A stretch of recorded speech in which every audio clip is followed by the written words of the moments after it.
Welcome back, guys. It's your boy Logic, and today I have an extraordinary guest on my show today. This one's going to be one for the books.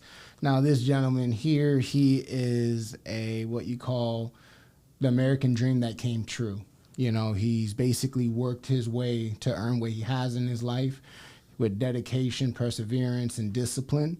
It's an honor to have him here. With no further ado, please introduce yourself. Wow. Well, my name is Pierre Denizar, and thank you for inviting me. Awesome. And again, make sure if this is your first time, you hit that like and subscribe button. And as you know, this is one thing for sure, two things for certain. Let's get into it. So Pierre Denizard, where do you come from? Wow, where do I come from? Well, originally, I was born in Haiti, a little town called Saint-Michel-de-la-Talaye, which I don't even know where that is because my parents moved out of that town to Cap-Haïtien, which is the second city of Haiti. Then my parents, migrated to the United States in the 60s, and then me and my siblings, we did that in the 70s. So I basically did all my schooling from to what we call the baccalaureate in Haiti, and then moved here into the state. Okay. So from Haiti, and you never been able to go back to where you initially were? No, but no. As a matter of fact, since I've been to the United States, I only went back to Haiti once, but I was on a cruise. We stopped at Labadie. And Labadie, it's a little island, reserved for the Royal Caribbean cruise. And when I stopped there, they did not allow us to leave the compound. So they had it, gated? Yeah, they have. So basically, that day I just enjoyed the water that I used to swim on when I was a kid, but it was fun. I think that's remarkable, like when you are able to touch down on your roots and see where you came from. When I think about Haiti, there's so much history there, but within that history, it's like you hear the stories and you want to experience it for yourself. It's something that I wish I could honestly enjoy, but with this time and everything, as you guys know, Haiti is not what I would call a place to go to vacation at the moment, unfortunately. Yeah, well, Haiti is in turmoil, and it's been in turmoil for many years. But needless to say, since I've been to the United States, I can thank my parents that made the decision to migrate. And one of the things that was key for me is my studies. So because I had did my baccalaureate in Haiti, I was able to get into college. And from there, it's funny though, when I wanted to be a lawyer, but because of my accent, I said to myself, I don't think I can go into that field. So you wanted to be a lawyer? Yeah. So I went into business, but I had what you call a work-study program at school, and I ended up working in a computer room. And once I stepped into that computer room, I said, I like that. And then that's a full 180. Yeah, I went to my counselor and said I want to switch my major. So I went into computer science. Okay. Computer science. And how long ago was this? Well, we're talking about in the 70s. This is when computers at that time, I would say maybe 10% of the population knew what computer was. In the 70s. Yeah. When I hear the 70s, I think of bell-bottoms and afros and disco. So I remember when I was writing my program for school, we used key punch card, which maybe you don't even know. Key punch card, like the machine that... The cards got put holes in it. That's how you basically write your code, so for the computer to read it. The funny thing about this, you got boxes of cards that you have to carry with you to the computer lab so that you can run it. God forbid you lose one? Oh, not only you fall and then the whole box. Oh, because it had to be in certain orders. in certain orders. So, but those were the days. But eventually, we went from punching cards to CRT terminal now that everybody can basically type to make it feel a lot easier. That honestly blows my mind, because when I think about computers, mind you, I'm 37. I always figured computers. I never really thought about you had to sit there and punch in a card in order to actually. Yeah, in order for you to give certain instructions to the machine. Yeah, that's what we used to do. We used to communicate and to the machine. Where we are now is night and day difference, essentially. Oh yeah, because the technology is so far advanced now that it's fun. It's funny. I remember everything we have to write it out, code it, but now you just call a function and they'll give you that answer for you. So there was a lot more work at play back in the day than there is now. So you needed people to run the machines directly. You're starting, at the very low end of the computer. And everything you have to do it, I would say from scratch. But now computers are, a lot of stuff already pre-made for you. So to write a program, all you have to know exactly what are the functions that are available out there. And then all you have to do is call it and they give you the answer. So I want to double back, because you said law school. Like, that's not something people wake up and say, hey, I want to be a lawyer. When we see lawyers, some people want to make a difference. Some chase the money. Some want to be a lawyer to become a judge. Was something that influenced? Well, I used to read a lot of forensic books when I was a kid. Forensics. Yeah, and I was fascinating about, a lawyer that would basically go in front of a court and discuss cases. And so I was interested in that field, but once I got into the U.S., my first language was French, so suddenly I have to learn English, and I have a thick accent, which I still do. So I figured that, that will not be fair for someone with my accent to be trying to explain to a member of jury, with my accent. I said, forget about that field, and I better choose something else. But one thing, though, I wanted in my life to make sure whatever I do, that is going to be lucrative for me, because I wanted to make sure that financially I'm very successful. Lucrative. I mean, computers, when I think about computers in the 70s, it's almost like my mind draws a blank, because it's like, I want to say, like, computers, even in the movies and the big screens, weren't really talked about till like the mid 80s, and then you see the computers they were using is like, bro, this is ancient compared to what we have now. Yeah, it's amazing, fascinating. Very much so. But this is how, when it comes to the computer field, the technology went from, leaps and bounds, It's like any other industries, where it takes forever for them to know from one step to the next. We have computers every 3 months, something new is happening. I remember when I first started, disk storage was a big deal.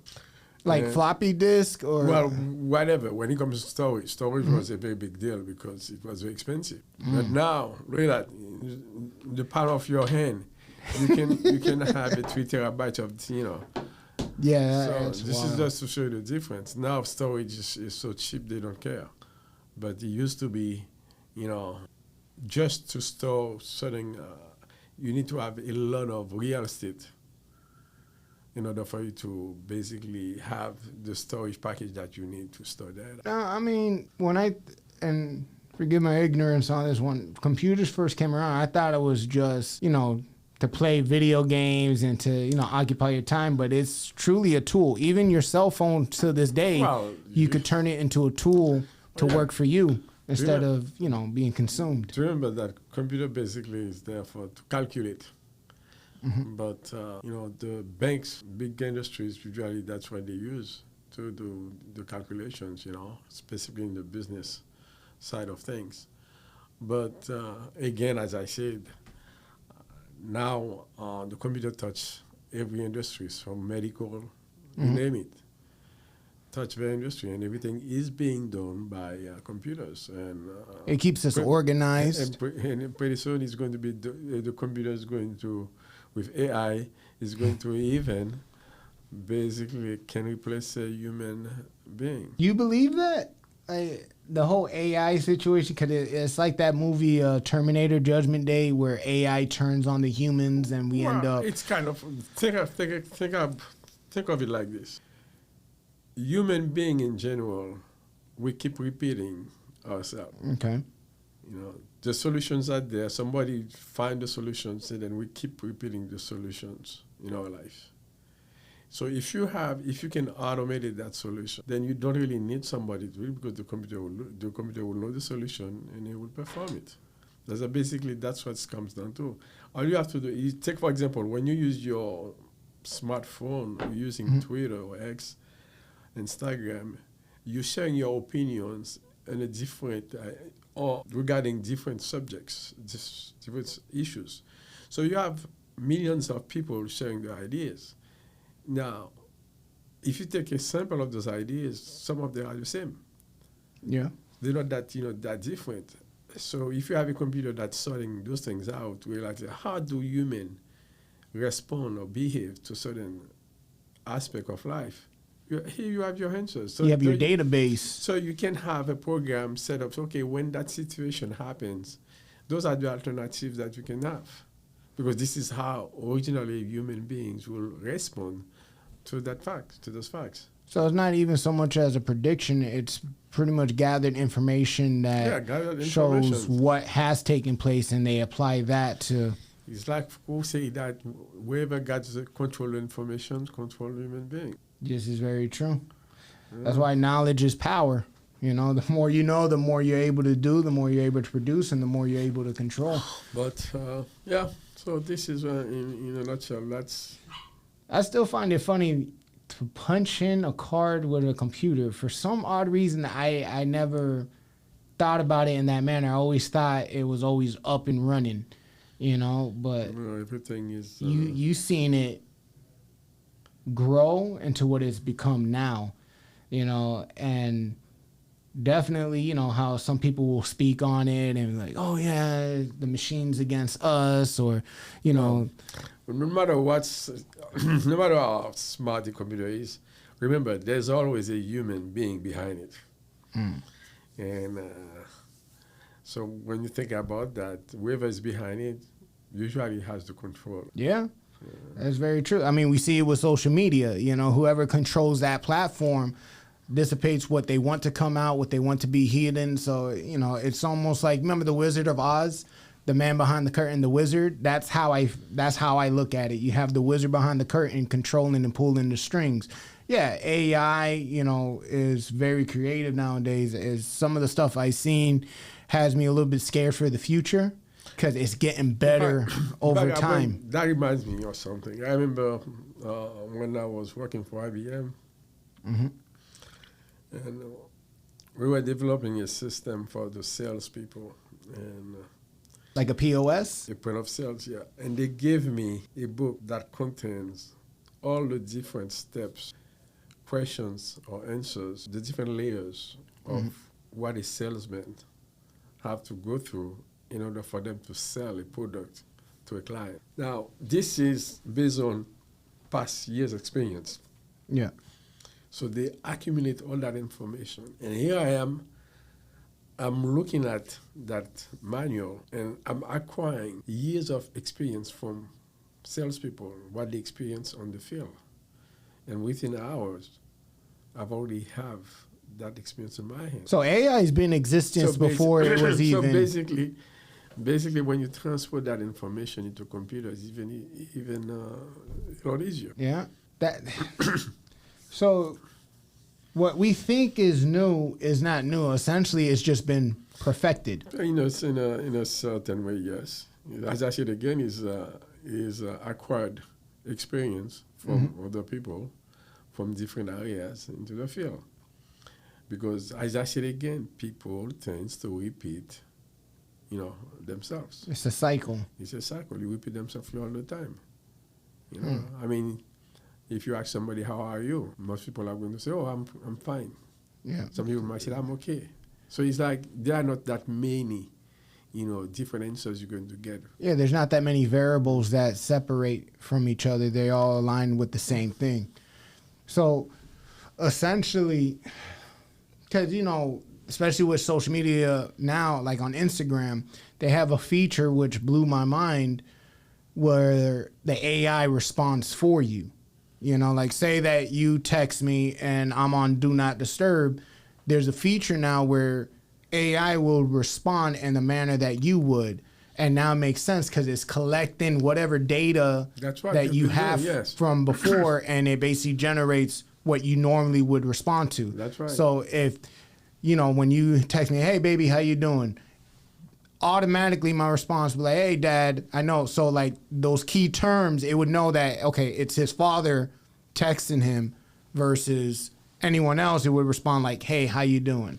That's correct. So that's the pattern. You follow the pattern. You basically select a pattern that fit that specific. So my question is, for those who really feel like we're unique, we're not that unique at all. Well, we're very simple. Well, as a human race, yeah, we're unique in a certain way, but still, because we have what we call reason.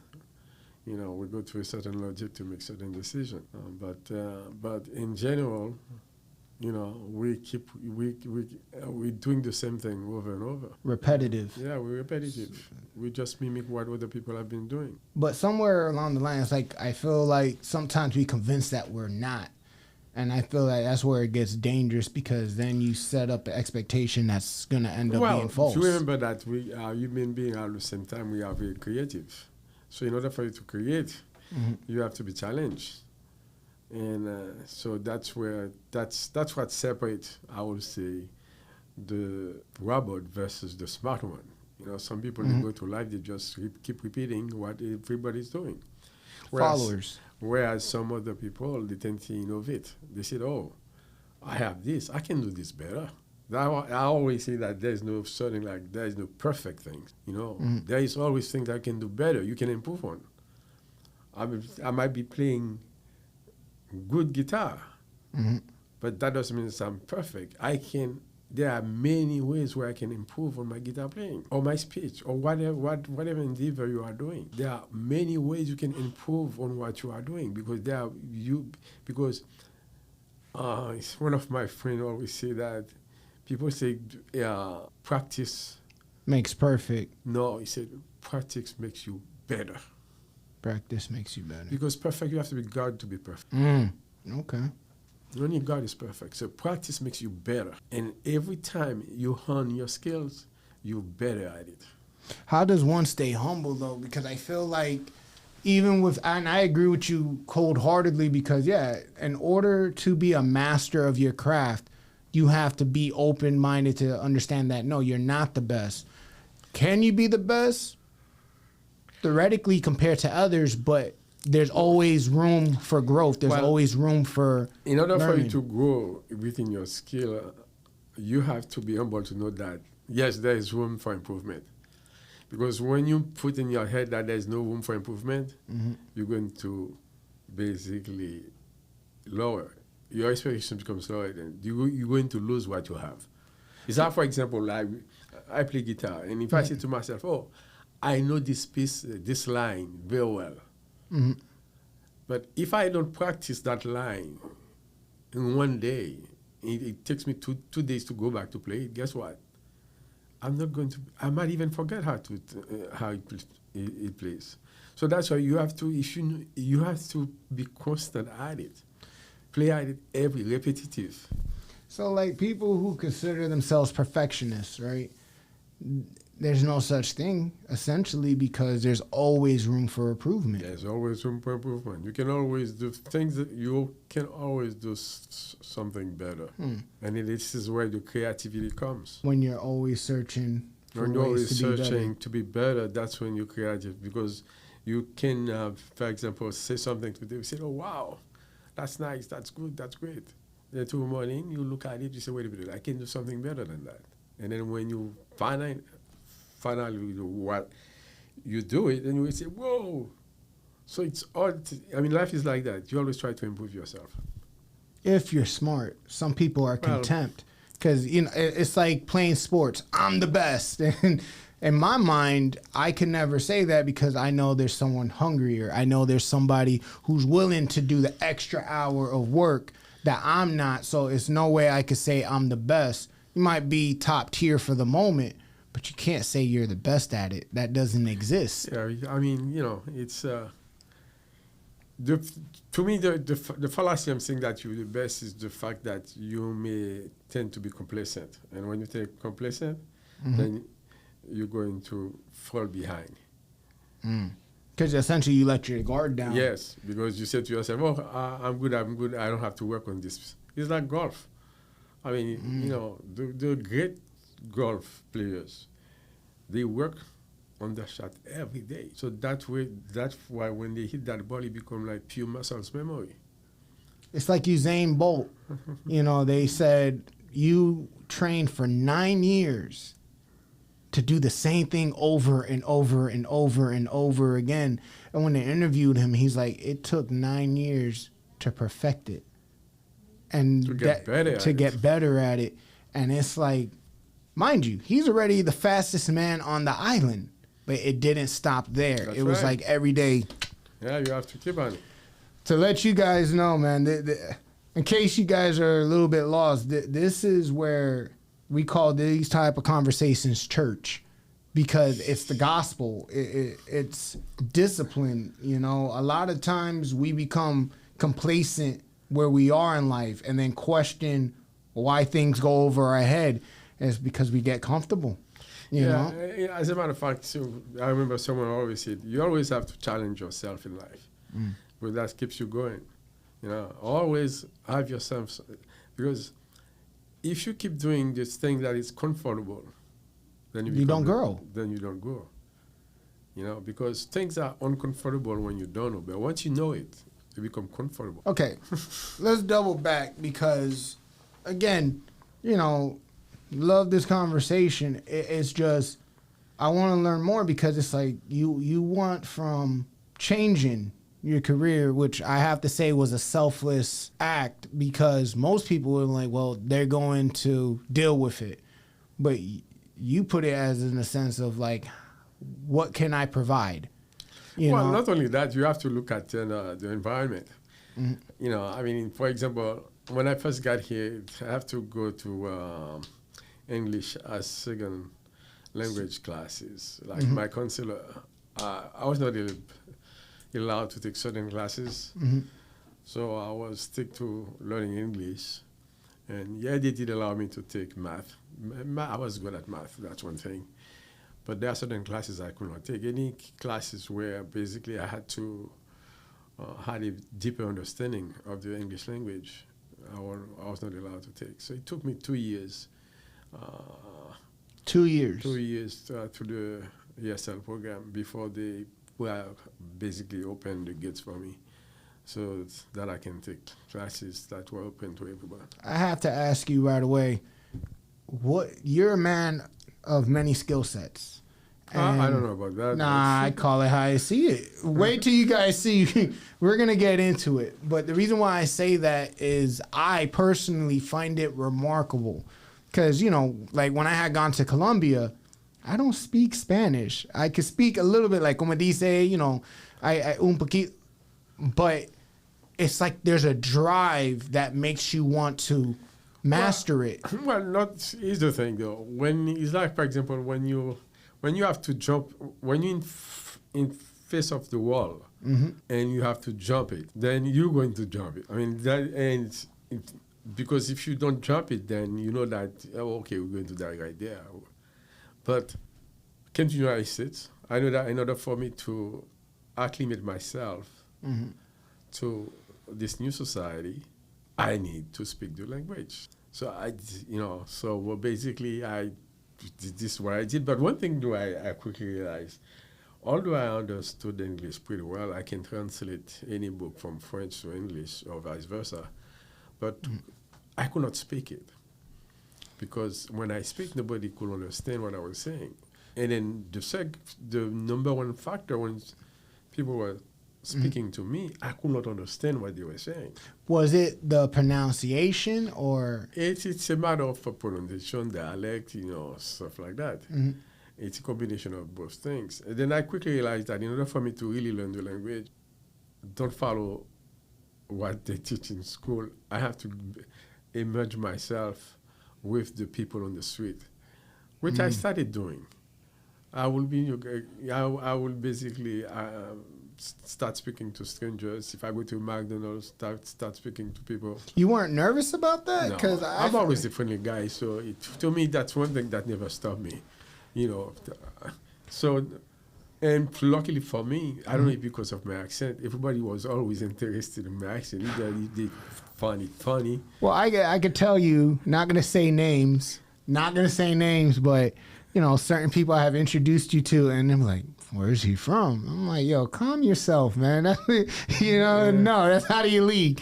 Because it's like the accent that you have is charming. Well, and the funny thing is, I want you to mention that it turns out that, remember I told you that I didn't want to be a lawyer because I don't want to be sitting in front of the judge, so that to explain things with my accent.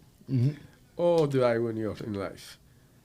So after a successful career with IBM, and at the end of my career, I spent my last 12 years being an instructor. So basically, I would go around, the globe, basically, and I was teaching medical software to doctors and nurses. And with my thick accent, like as you can see, and one of the things that I've realized that, because sometimes I will go to the class, because I was a project manager, so sometimes when we didn't have an instructor, we were our substitute for that instructor. So, and one time, some people say, Pierre, they told me, Pierre, I don't understand that. When you are teaching the class, everybody's paying attention to what you say. And I said, wow, it's really true. He said, yeah. And then someone say, I bet they're paying attention because they're trying to understand what you are saying.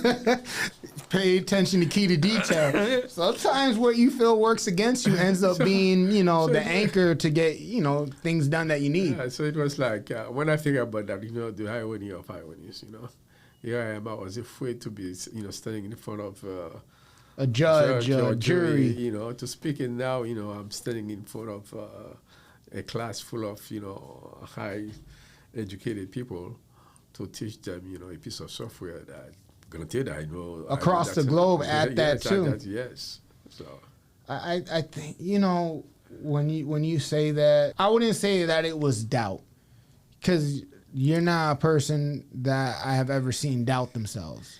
It's just you come with that fork in the road where you either go left or you go right. I made a decision. Yes. And to me, that decision is funny, though. I've always said in life, it's always good for you to make your own decision. But when I look back for my life, there are some decisions I made, but there are plenty of other decisions that were made for me. Like my parents. They decided to migrate to the United States. I didn't have any... You didn't have a say in that? A say in that. Really? So basically, they brought me here. The same thing in many instances in my career. Like I remember my manager one time, at that time I was a project leader, and my manager came up to me and said, Pierre, within a few years, we will not have no more programmers in the U.S. So I will strongly suggest that you pursue your career into project management. This is your friend saying this? Or No, my manager. Your manager. Okay. At IBM. They must really like you because... I was top-notch because I knew the systems. I got 5 different systems. I knew them inside out, from architecture to all the way to production. That's called always room for improvement, always room for growth. Right. Okay. So I signed up on that program where IBM basically paid for me I got my PM, to George Washington University. But and I became a project manager. And the beauty of it is the fact that as I was going to school, they promoted me to project manager. So basically, as I was in school learning, I was basically practicing project management at work, where I have different projects that I was leading. That's like dual training. You know? You're perfecting and sharpening the blade, per se. So it was like, as I say again, someone at that time make the decision. All over. What year is this? Just Oh man, that's because we got the 70s. That will be 2000. Year 2000. Yeah. You 1999. Let's see. When did 9/11 happen? 2001. 2001. So that has to be 1998, 1997, 1998. I'll be honest. I would be scared, and this is something I recently learned in my life. You know, at 37. Well, you know, I always worked on vehicles since I was a teenager. That's always been my thing. And then, you know, I had a friend come. He's like, "Bro, you mastered this." Yeah, because like I would always like to learn because there's always a easier way of getting at it or and getting then on more. top of that, every year you have new stuff. Exactly, new technology come out. It's like in computers, it's the same thing. You always have, basically to hone your craft. But he did say something to me, and I gotta say, Phil, if you're watching this, I want to say thank you. He says, "When did you start becoming such a pansy?" And I was like, "Excuse me?"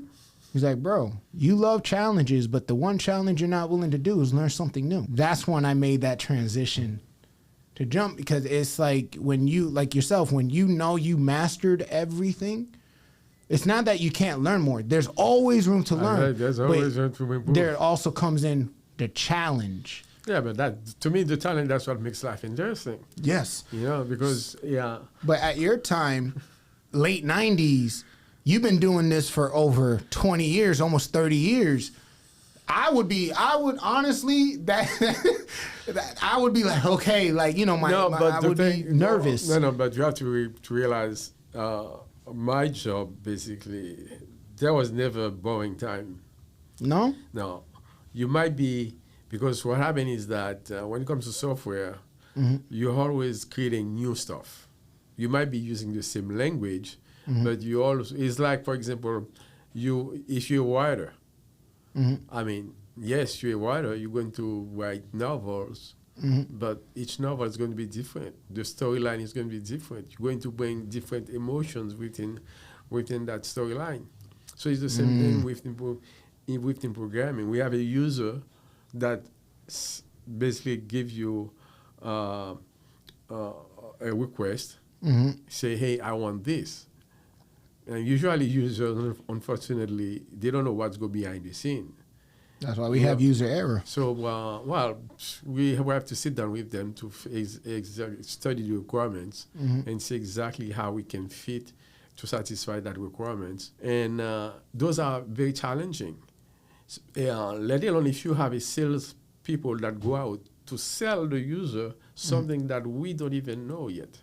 Oh, so correct me if I'm wrong. Yeah. That's like beta mode, almost. So basically, you always have this challenging task or project that you are facing, and then you have a deadline. Hey, in 3 months, I want to have this operational. And then you have the individuals that you have to learn their personality, how they learn, how they receive it. Well, that sounds complicated. You already have when you have a team, you already exactly knows who's who on that team. Okay. And what the skills are. The question is, on you have a design team. The design team has to come up to a solution to respond to the request. Now, sometimes the request has nothing to do with the software. The software, we can handle that no matter what. We will handle it. Sometimes it has to do with the hardware, because if your hardware is limited to what the user wants. Because some user, for example, they might want a speed response of 1/0.0 second. But if your computer doesn't have that speed, how are you going to manage to do that? So in order for you to get that response, you have to basically start thinking about ways to bring that data as fast as you can. But with limited resources. How does okay? You have to forgive me. How does that work? Because it's like you want me. I'll take to simplify it for myself. I look at it as an engine. You have 6-cylinder, you have 8-cylinder, you have 4-bank.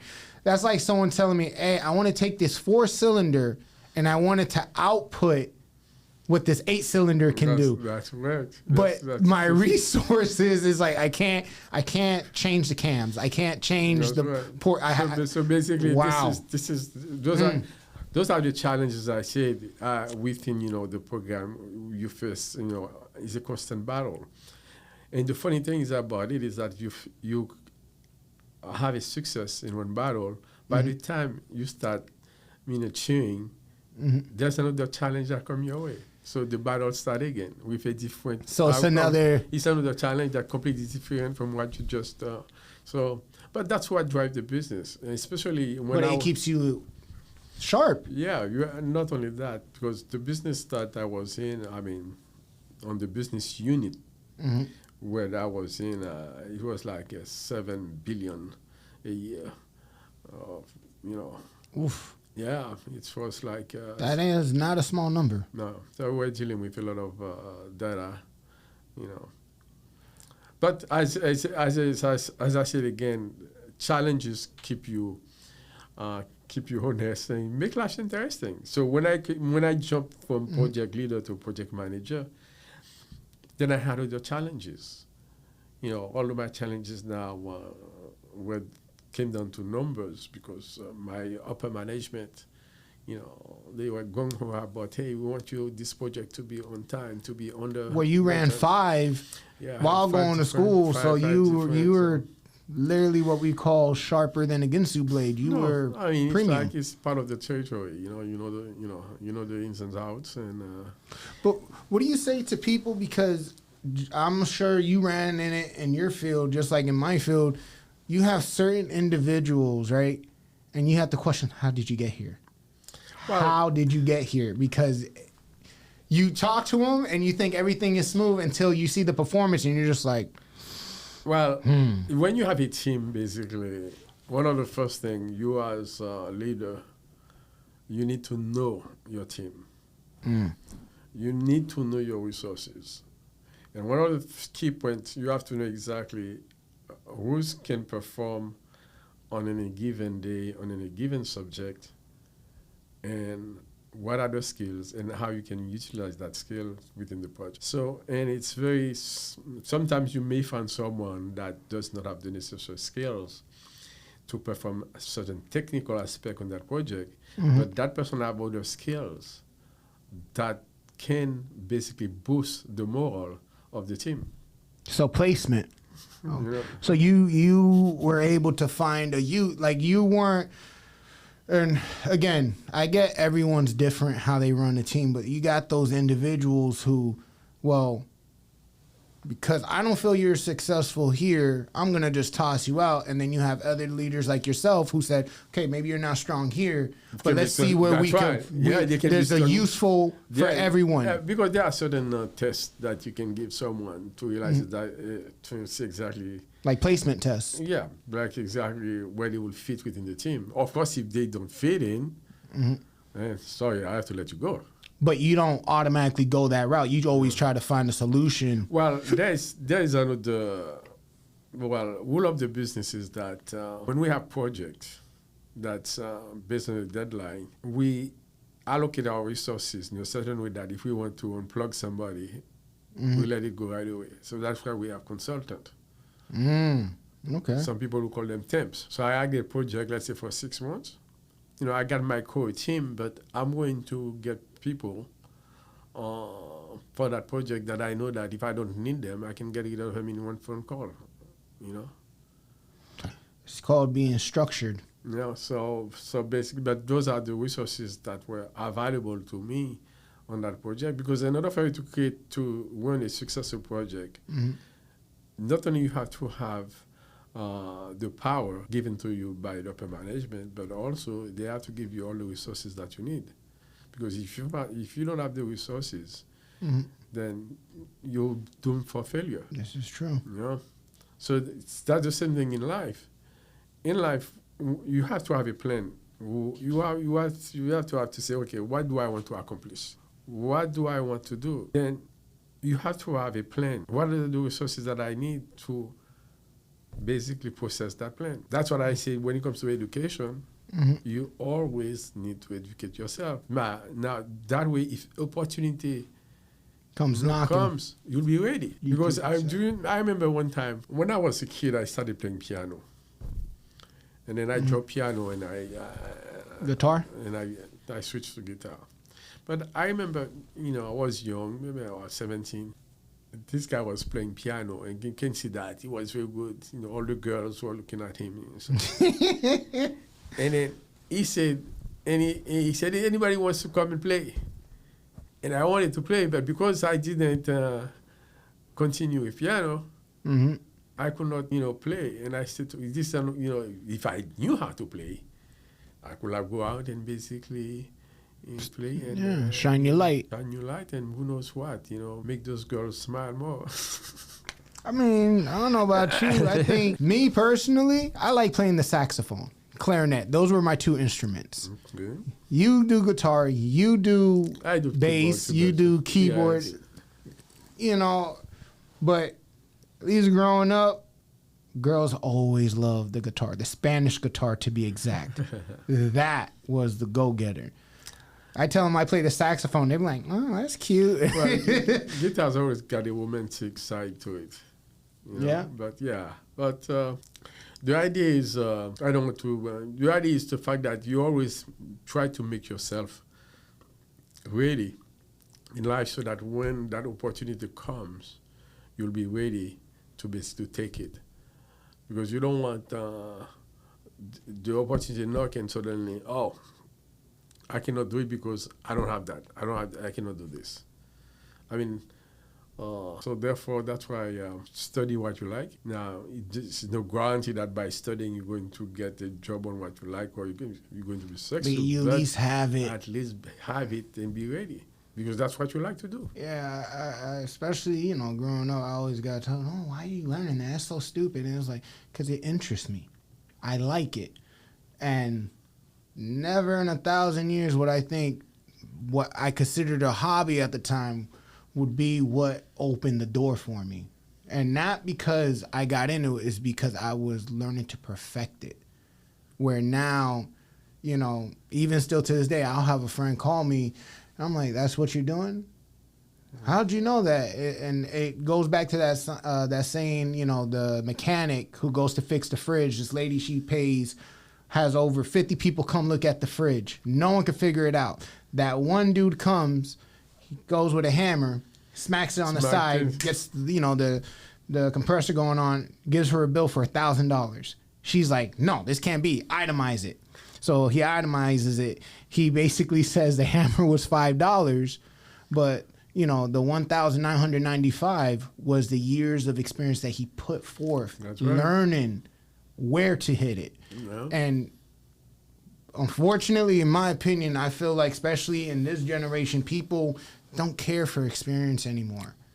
And that's why things don't hold the value like they did back in the day. Yeah, among other things, among other things. Not everything, but for the most part, and you learn to appreciate the perfectionist. Like those who have OCD, I have a new appreciation for them because they care about it to the point where they're not doing it to be annoying. They're doing it because it's a way they challenge themselves. It's always nice when you see someone doing something because they like it.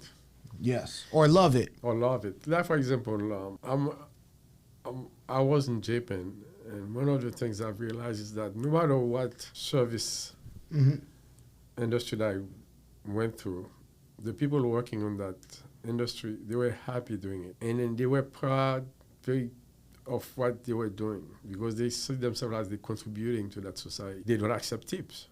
So because to them, if you tip them, it's a dishonor. I have heard that. And which is kind of interesting because in the United States right now, no matter where you go, people want the kiosk. The automated system that serves you the burger will ask you for a tip. And it's like, there's no human life here. It's a robot arm asking for a tip. So Japan. You want to Japan. Yes. So with the whole tipping scale, because it's something that I have heard before with my friend Mikey. I believe I introduced you to him. He worked Geek Squad, and he was like, the culture, they preserve it in a manner where when he came back here, it's like we're almost uncivilized because the entitlement here is so crazy. Oh yeah, it's complete. It's a complete different culture over there. Life is completely different. So you love Japan? Oh yeah, I lived there for 3 years. 3 years in Japan. And, how did that work? Because I mean, again, the language barrier, I would be a little bit nervous. Actually, when I was in Japan, that was the first time I realized that when someone doesn't know how to read, you will in big trouble. I was driving on the road and all the signs are in Japanese, and I could not understand anything. So there are some instances they have some English words, but for the most part it was all in Japanese. You didn't feel like an oddball? Because what happened is that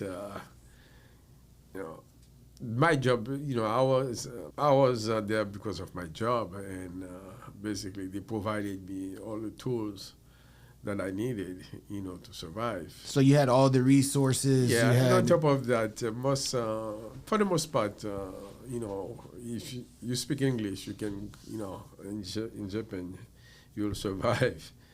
And on top of that, what they do, no matter where you go, they show pictures of the things that you want. So all you have to do is point your fingers on like food, clothing. Yeah, they show you the pictures.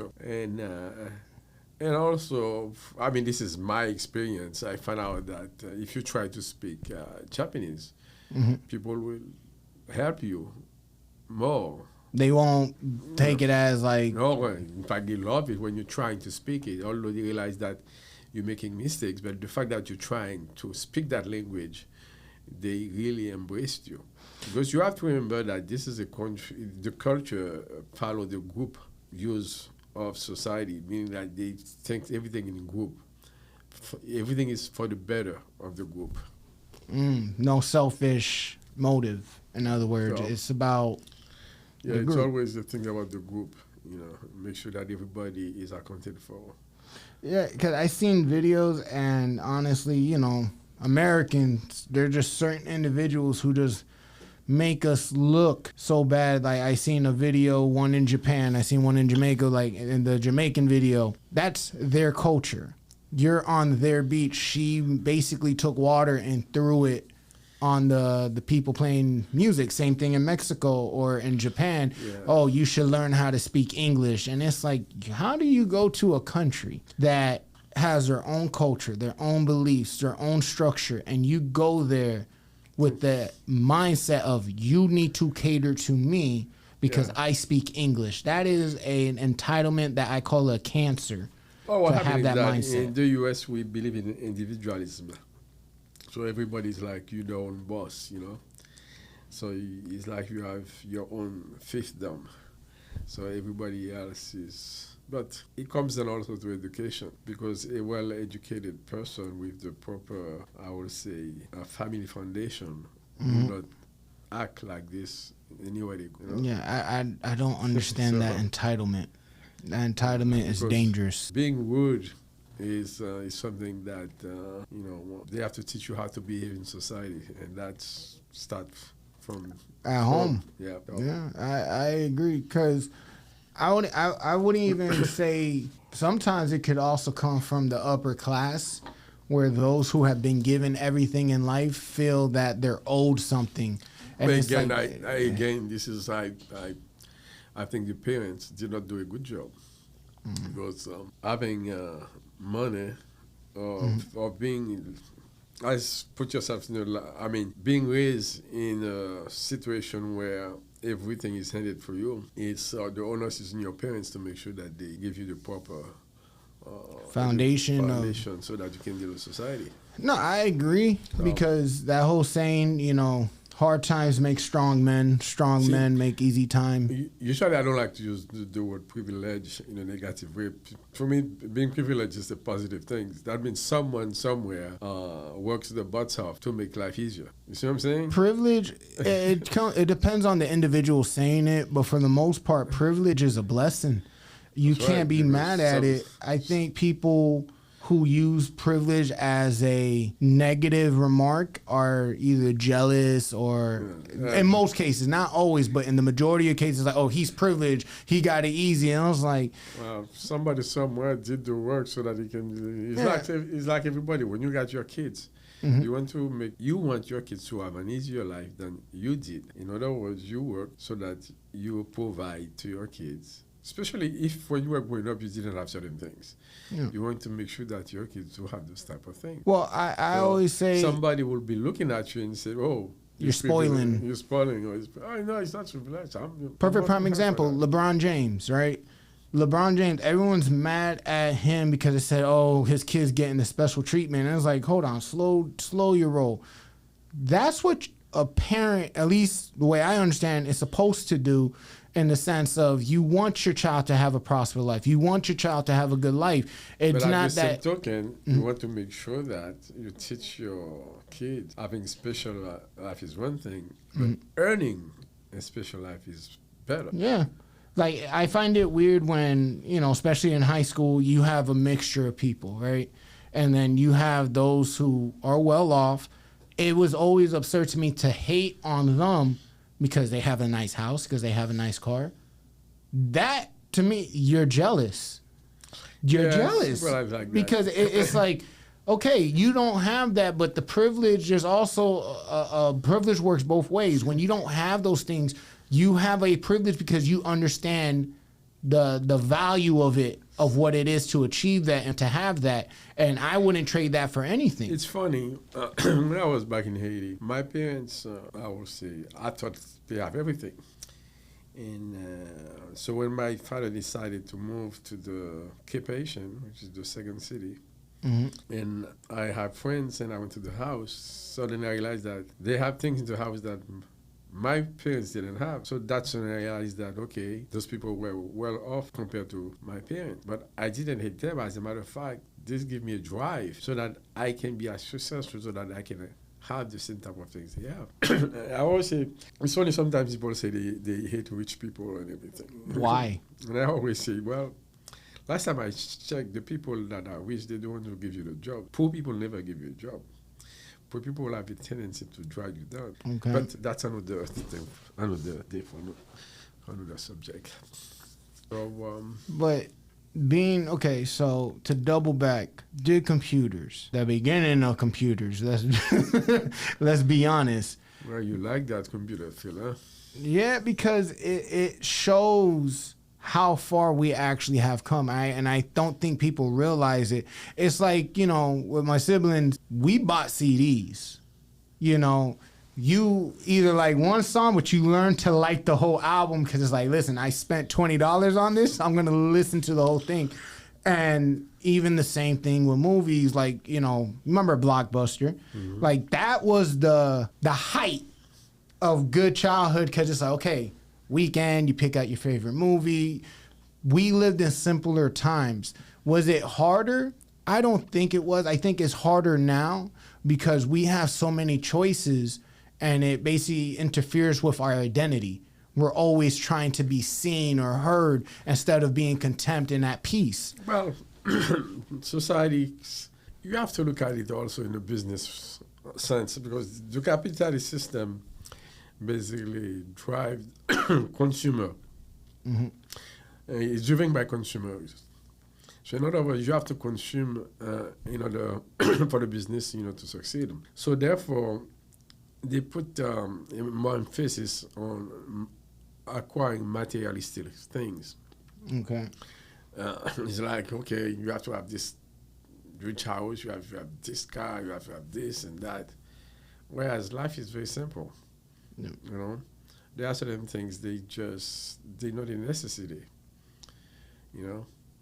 And but you're living in this society where the culture is like that. People spend, they go out and they can buy stuff because they can. They put them in the closet. They never use them. Yeah. You know, and that's, you know, you may not like it, but you may want to say, okay, when I got money to spare, maybe I will, give it some to charity or what have you. But the key part is the culture. It's a culture where people spend money. Especially here in the States, we consume so much. I mean, it's crazy. They have something on sales. People go to the store just because they will buy an item because it's on sale. Or the saying, it's not like because they like it. Oh, it's on sale. I saved $40. I'm like, no, you were supposed to spend $80, but you still spent $40. You're not necessarily saving. You're still spending money. You only save when you don't have to spend, at least in my opinion. But that's how society is. So. Also to attract women too. That's the big drive of it. If you don't have the nice car, if you don't have the nice clothes, you don't get any play or action out here. Especially in a city like Miami. Well, it depends, because let's say, for example, what will you say if you have a daughter or a girl that goes out and picks someone who has nothing and nothing to offer? But you might say that he's a loser. I wouldn't go as far as saying he's a loser. I would just look at it in the sense of how can this person defend you? How can they provide for you? How can they assure your survival in today's world if they are not able to produce anything to keep you safe? Now, the question to me is not that you are driving a nice car, you're going this, you're going that. Is whoever's doing that, can they back up what they're showing with, when they open the mouth? Can they talk, walk the talk? Can they basically be as cultured as the material things they have? Or are they going to sound... Perfect prime example, not to be negative, but I'll use Floyd Mayweather as an example. Here's a man who's worth almost $1 billion, but he can't read a book. That is scary to me. And it's not to, shade him. Great athlete, but when it comes to being on paper as an individual, you can't produce anything. Yeah, well, I will not take this type of people as an example in life, because they're living a completely different world. Because they got millions. He can pay people to wait for him. So that's why I would rather, take into comparison someone at my level. Okay. I would rather see them, spend the money into something that can benefit them, instead of spending the money in something where they don't have nothing in return. Because when you invest your money, no matter what endeavor, you want to make sure that you get a return on it. I mean, if, for example, I know that I don't know how to read, well, instead of me going maybe on, let's say, a vacation to Aruba, maybe I can take this money and hire someone to teach me how to read. Education. Yes. So, because I know that once I know how to read, there are a lot of things that I can do. And acquire for yourself. Yeah, because reading, to me, it's another way for you to travel the world. Because if you can read a book that's talk about, let's say Asia or any other continent, man, you'll be surprised how much wealth of information you get from that book. It's also motivating to bring innovative ideas. So, yes. Talking about reading, yeah. So I remember driving, just saying, I said to myself, oh, wow. So if you don't know how to read, this is how people feel. Yeah, essentially. And that's a scary place to be, man. That's a scary place. Imagine, God forbid you need help. You can't see what says hospital. You can't see what says garage. Yeah, so it's like, so I went to school to learn Japanese, and I was able to navigate. You went to school to learn Japanese? Yeah, I didn't know that. When I was there. How was that? They have night school. I said, in order for you to speak a language, you have to speak it. So I went to school, learn few words, learn how to, I would say, like, have a basic conversation. You go to a store, you go to a restaurant, how to order your food. Mm-hmm. But as I said again, if you do not practice it, you lose it. It's a perishable skill. So when I left it, I never practiced it. So I remember stuff like miso, that's water. Miso. Okay, the reason I gave you that face is because miso. So miso soup is water soup. No, that's a miso. Miso. Miso. Okay. Miso water, So it's like the politeness is what has me really intrigued. The people, from what I understand, everyone who's gone there said that everyone's very respectable towards each other. Like, they're not malice. Well, it's not that they're not malice. It's the fact that this society profess hierarchy. It's an hierarchy society, hierarchical society. So everybody expects the senior. That's why you can't have two friends. Mm-hmm. But if one is older, the other friend will always cater to that. Respect, the other friend because of his seniority. You gotta give his respect. But you see, that to me comes from home as well. Like, that's something that you're taught at home. Respect for the elders. This is part of the culture and everything. Here, it's not like that anymore. Well, it's like, how many times it's like when I see a lady pull up to the gas station and the guy stays in the car. Whether it be an old lady or lady period or like an older gentleman, like if that's your father, you're the young son, get out the car and pump the gas. There are a lot of things that happen here because I don't want to go, it's deeper than just that because you have a lot of families that's broken family. Mm-hmm. We have a lot of kids that's raising kids. Babies having babies. So they themselves, they don't have a proper foundation.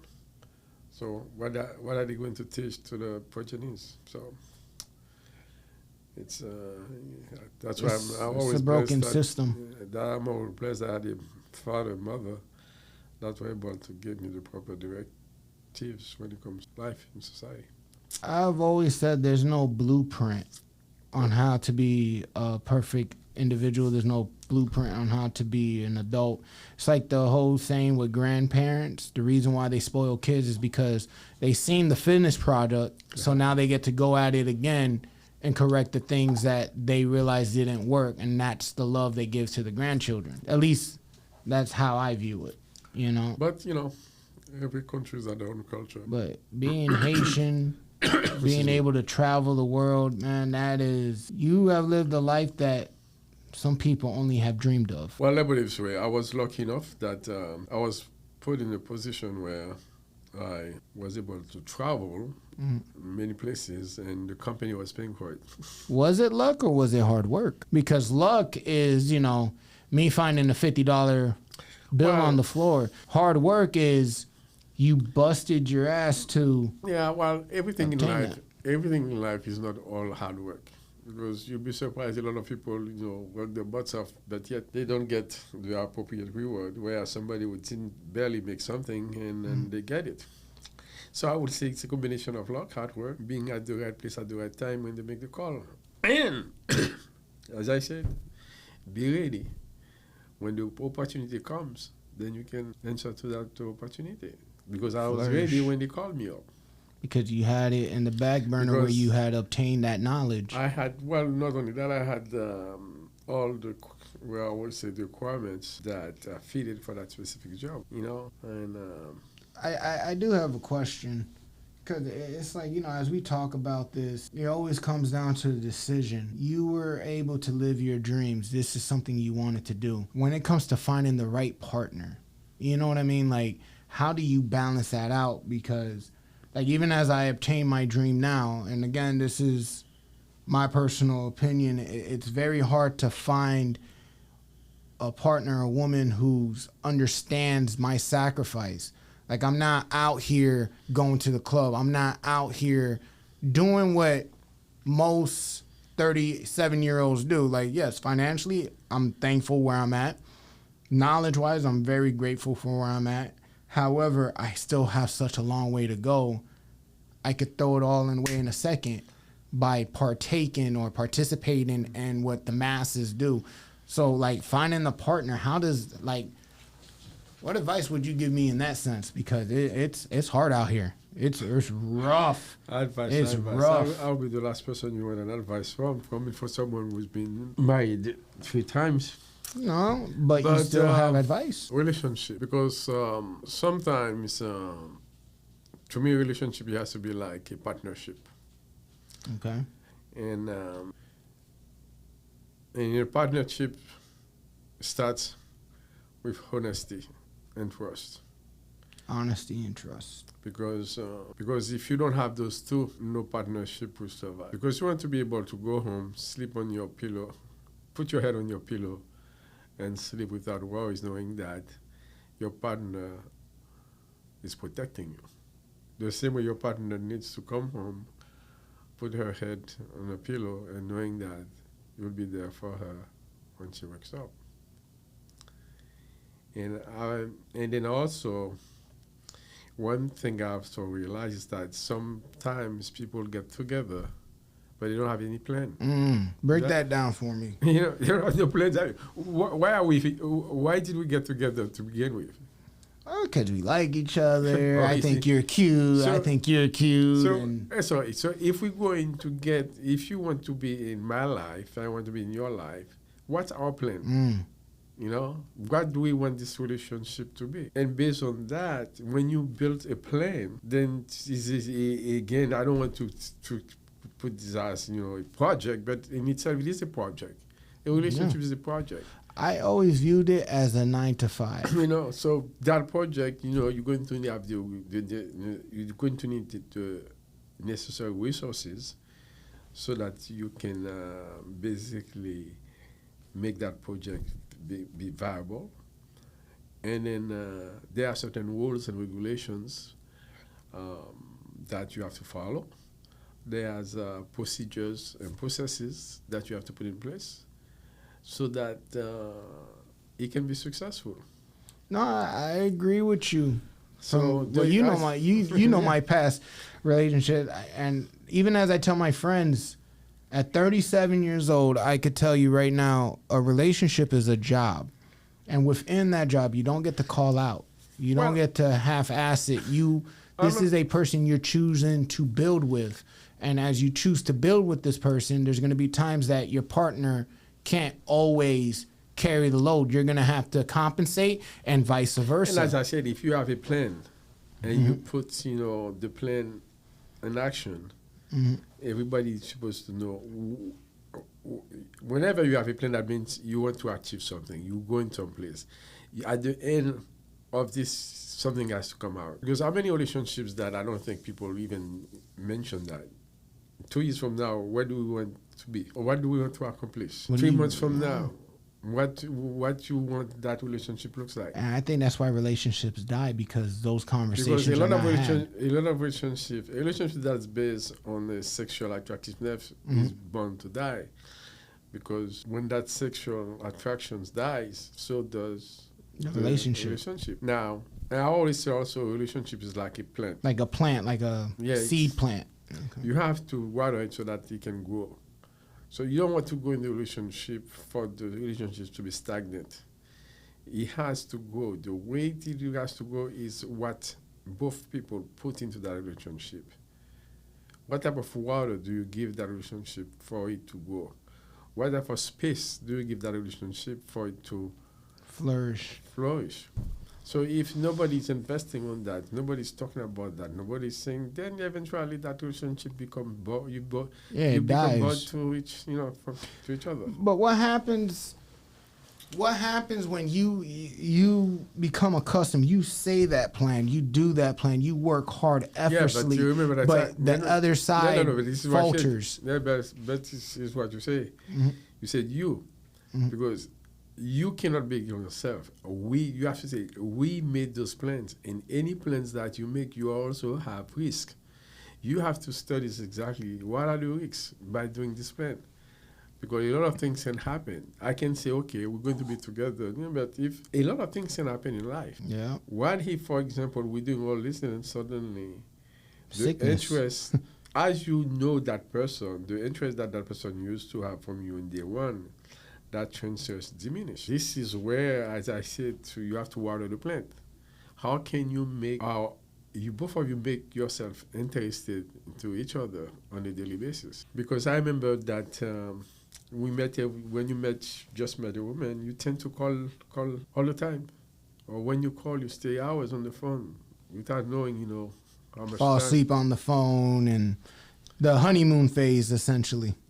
Then after you get used to it, then suddenly Then that person call, it becomes an annoying. Or you pretend that you didn't see that call. That's when you have to ask yourself, why am I doing this? Because in a partnership, somebody, when that person calls, you always have to be happy to listen to that person's voice. If you're not that happy, something is wrong. Meaning, if there's any point in time where that person becomes a nuisance, you have to figure out why that is. Yeah, something happened that makes it to be like that. Look at your own behavior. Because, so yeah, relationship is very, very hard. It can be easy. Both people are in love. They care about each other, but it can be. What about those who say that love is all that you need? Because I personally don't believe that. Because love is just one of the factors. To me, that's just words. People always say, we can say anything you want. Talk is cheap. Yeah. I mean, love is all. No, stay on the hut with no food. See how long love is. Love is conditional. We talk, as you've seen on my previous episodes, we talk about unconditional love.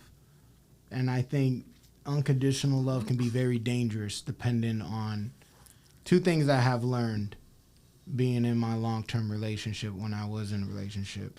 The one who cares the least holds the most power. And the one who loves the most ends up being the most fragile. Well, talk about to me, love has nothing to do with either you love someone or you don't. Mm-hmm. And then when you love someone, you don't expect something. It's like you love your mother. Mm-hmm. Do you expect your mother to give you something because of that love? Not a day in my life. Just something for your mother loves you, but she doesn't expect anything from you. She just loves you. She'll do anything that she can to protect you and so on. So that's what happens in a relationship. If you love someone, then if that person loves you the same way, then that person will work things out to make your life as comfortable as can be, the same way you're going to work as much as you can to make her life as comfortable as can be. And I'm not talking about in material sense. No, I get what you're saying, because the way I personally view it, like, because I could love a woman, but my love for her is not possessive. My love for her is loving for who she is, what she is. It's not where it's a love I harbor and I control because of what she does for me or how she makes me feel. It's just, I love this person. See, to me, the way I look at it is that when you're in a relationship, somebody needs to want to be with you. That's it. I want to be with that person. How do you keep that fresh throughout the years? Because that it's not how you keep it. This is, as I say again, it's like a plant. You have to because why do someone wants to be with you? Because either how you make them feel or why do you want to be with someone? I mean, you can be anybody. It doesn't have to be the one that you love. But why do you want to be with someone? This is the type of questions there are people, friends, whether female or male, that you enjoy the company. There are some people, I will not cry if they don't show up in my barbecue. But whereas some people, I want their company. In fact, if they're not there, my barbecue is going to be like that.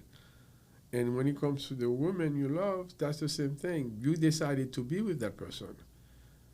So it's maybe one of the decisions that makes you to be with that person because you love being around her company.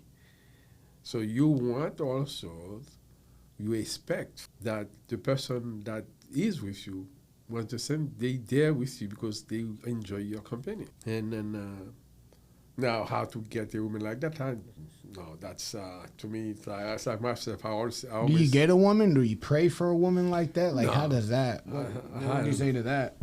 I don't know. Because to me, you go through life and then if... you meet people. Because I'll be honest. For example, I met a lot of women that's, sexually attractive and everything. Mm-hmm. But you can be sexually attractive, but if there's nothing click. Yeah, it doesn't do anything. And same here. Like, I've come across so many women, and I just look at them, and it's not that I'm judgmental. It's just, okay, you're attractive. No, but that's it. No, Like, no. The thing is, as I said, when you meet a woman, if something's going to happen, it has to be both ways. Yeah, that click, Yeah. that magical thing has to happen. Are you talking about the the butterfly type? whatever, but they call it. But there is something like, for example, when you meet a woman, if you like it and that woman like you, things are going to be easier. You're easy to talk to, easier to exchange ideas and everything, and that's how you build a relationship.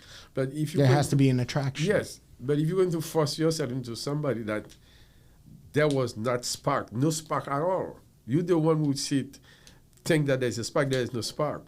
No matter, there's no need, to. But where does that whole term come from? Like, oh, you got to chase. I don't believe in chasing personally. Well, it used to be. It was. I'll fight for a woman I like, but not over. It's a macho thing. The whole courtship. Well, men are expecting to courtship a woman. The lady will, of course, got her own dignity to preserve. So because she's not a tramp, she's not going to open her arms to you right away. She will basically listen to what you have to say. You have to basically, how do they say that, presenting your case to the lady. But the same thing to me, there has to be a spark. Because if you don't feel that spark, then to me, it's like you're going to waste your time. And if there is a spark, then I engage in a conversation, see where that conversation leads. And if there's a truly spark, that conversation is going to be easier because it's going to flow. It's going to flow. It's not like you're looking for a subject to talk to. You're going to talk. Gentlemen, ladies, if you're watching this, understand this. I agree 100% in that sense, man. Sometimes that spark that I think we all at some point have felt that spark. Now, somehow, somewhere down the line, I feel like, especially, in my age group, we lost that because that materialistic consuming that we have so much, we blind ourselves from what naturally occurs to us to what we force. And I'm personally, I don't want to force anything. And there's also the deal with, I firmly believe, make sure you heal from whatever past experience you have, because you can strip away your blessings if you're not healed from your... Well, one thing you have to realize that as people get older, they learn from their past experience. They become more cautious. Some people, they have certain criteria. They establish for themselves before they go into a relationship. They're no longer teenagers where they have the time to waste. Yep. So if they're going to be in a relationship with a man, and the same thing for men, you want to make sure that there is something viable to fight for. Well, I mean, it's like, for example, I myself, I had some criteria when I was courting. One of my criteria was whoever I date, it has to be educated. That's a standard. There's nothing wrong with that. He has to be educated. But he has to be able to basically manage a conversation, in a very sinful manner. So, if, for example, if I was talking to you and there was no feedback, I mean, it's like it's dead in the water. I mean, I can see that's why that sparks that I mentioned to you will die right away, because if I open your mouth and then suddenly the way you talk, that sparks died right away. Down. It's funny because when you go to like a bar or whatnot, you have the boys with you and I think I threw off the majority of everyone there because we were talking about dating, and I said, yeah, I date to marry. Everyone got quiet like, bro, you don't even know the person. I'm like, I don't think you're hearing me. I date to marry. What do you mean? I'm like, well, if I find myself interested in a lady, my intentions is date to marry. I don't want to waste time, but I'm also not rushing. My intent is very solid, honorable, yeah. But at the same time, even as I date to marry, what that means, at least how I perceive it, is I'm dating this person because, number one, that spark is there. There's a plan ahead that we both agree to. We have a destination that we're both trying to acquire with each other.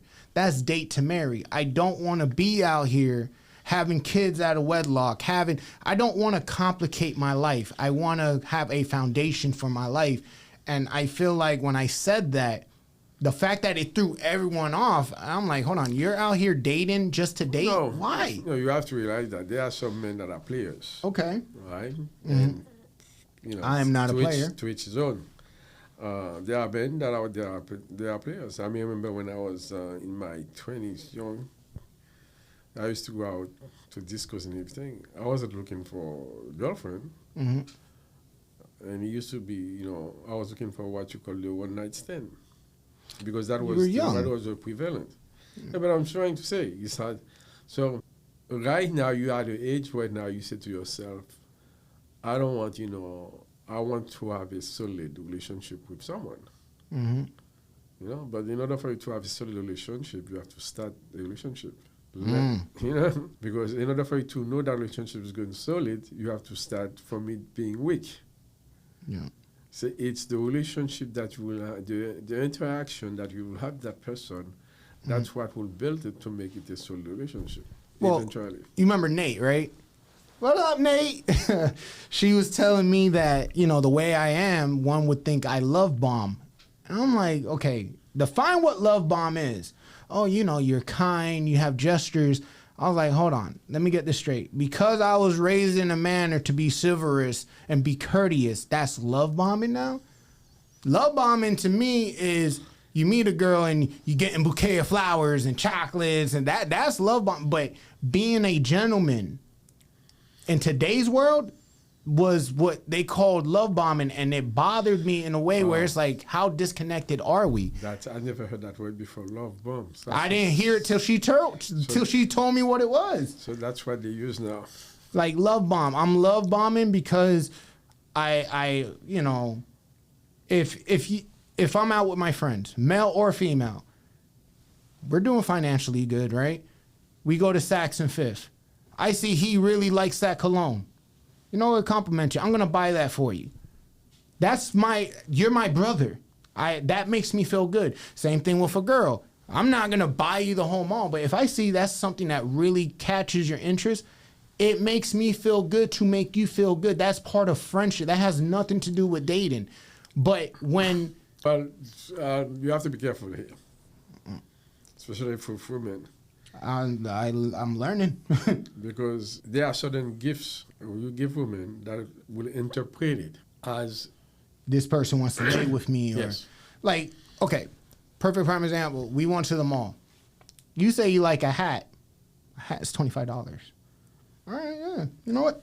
I like the way it looks at you. That's a gift from me and you. That's not love bombing. That's me being a friend. Yeah, but you can intimidate a woman like this. Because you'll be surprised. I would rather a woman tell me that you never give me anything, then give you something and to go behind me to say that Pierre likes me. Yeah, you know what? I'm with you on that. Yeah, because that's damaging. And again, because the thing is, whenever you do something that's extravagant towards a woman, they will think that they don't see the friendship anymore. They think it's to the next level. Hey, you may want something else, or you're trying, to attract or something like that. So therefore, you have to be very careful. I remember one time I have a friend at work, and she had a problem, and at her house, and I said, on the weekend, I didn't have anything to do. I said, I'll come and fix it for you, which I did. She was a divorcee, as a girl. But I did it as just a friend. As a kind gesture. Yeah, kind gesture. And then she invited me to dinner, and we went out to dinner. After dinner, she went out to dinner with the daughter. Nice, family outing. And then to thank her for the dinner, I sent her out some flowers. Courtesy. See, I understand. And oh, wow. So my friend at work, because we were very good friends, come to me and say, Pierre, did you sell flowers to that lady? I said, yeah. She took me out to dinner as a thank you note. She said she thinks that you in love with her. Oh, shit. Oh, shit. So, at least I see where I get it now. So I had to basically tell her that. Oh, by the way, I said the flower. Just I don't want you to make a big deal about them. It's just that I just wanted to say thank you, for taking me out to dinner. And I'm glad that I did that because that could have opened up Pandora's box. She started acting weird, So and I didn't want to have anything to do with on a romantic relationship with her. So you have to be very careful. No, you do. It's very funny because I have girls who are very close friends to me, and when their boyfriends come around, in the beginning, they're like, "Yeah, what is his angle?" But I'm very black and white. There's really no gray area when it comes to that. Yeah, but as I said again, you have to, like you said, you have to be careful because you have to see how the women think. Yep. Yeah, and I've had that many times where basically I do nothing. I do a gesture, being nice to a woman, and then that woman goes to her boyfriend to say that Pierre likes me. Yeah. And then comes the asshole part of me was like, okay, you took this wrong. But at the same time, even growing up since high school, oh yeah, JD or Jason or Logic, he's hubby material. And I used to hate that. I'm like, what are you talking about? Oh, you hold the door open for us. You walk on the dangerous side of the sidewalk. I'm like, because I wasn't raised by dogs. I'm not doing that because I like you. I'm doing that because that is what a gentleman does. What happens is that in the society now, chivalry, is scarce. A downturn. But anyway, to make something short, you have to be very careful on how you interact with women nowadays. Yeah. Because you never know how they will interpret your behavior. And sometimes they get offended. Or sometimes they even get cocky to a point where I remember, when I was working at Best Buy, you go upstairs to Starbucks. This girl, I used to get the coconut milk with my cold brew. She would always ask me for the leftover coconut milk. So it got to a point when people ask you ready? So what did I start doing? I was like, I'm just going to get her coconut milk. So anytime I went to cold brew, here you go, love, here's your coconut milk. When I said this thing spread like wildfire, oh yeah, he's feeling her. I'm like, but outside, between the two, and also what got me irritated is when they question her about it, I'm expecting her to say, oh no, he always does that. Not blush like, yeah, he always brings me milk. It's like, no, that's not why I'm doing it. Because I didn't want to be rude and be like, no, get your own milk. I was just being considerate. And it's like, damn, it's sad because I don't always remember it being that way. If I like a girl, you're going to know. When I show I like a girl, I'll text you, hey, how was your day? How you doing? Like, I'm inquiring about stuff that you normally wouldn't share. And if you share that with me, then I'm going to like, okay, she feels comfortable enough, and then I advance on that. But if I'm just doing politeness, chivalrous, being a gentleman, that doesn't mean I like you. But with that being said, before we close out, allow me to introduce to you, this man is my father. If you haven't noticed by now, this is Pierre Denizard. I am Jason Denizard. This is my father.